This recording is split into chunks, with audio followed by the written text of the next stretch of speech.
शिंदे गटाचे 6 आमदार लवकरच ठाकरे गटात प्रवेश करणार, सूत्रांची माहिती। ठाकरेंच्या संपर्कात ठाकरे गटाच्या वरिष्ठ नेत्यांची माहिती। काळजी करू नका, सर्व ठीक होईल, दिल्लीमध्ये दाखल होताच अजित पवार यांचं विधान। एनडीए सरकार 5 वर्षांचा कार्यकाळ पूर्ण करणार, दादांना विश्वास। दिल्लीमध्ये आज एनडीएच्या सर्व खासदारांची बैठकीनंतर मोदी करणार सत्ता स्थापनेचा दावा। 9 जूनला तिसऱ्यांदा पंतप्रधान पदाची शपथ घेणार।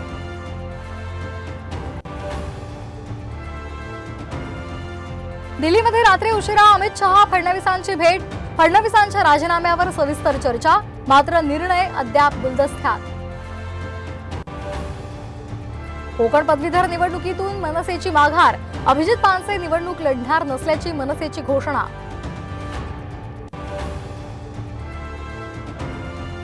कुणी मत देतं तर कुणी चापट, राऊतांचा कंगनाला टोला, मात्र खासदाराला मारणं चूक असल्याचंही केलं स्पष्ट। पुढील 5 दिवस राज्यामध्ये मुसळधार पावसाचा अलर्ट, 13 जून पर्यंत मान्सून संपूर्ण महाराष्ट्र व्यापणार।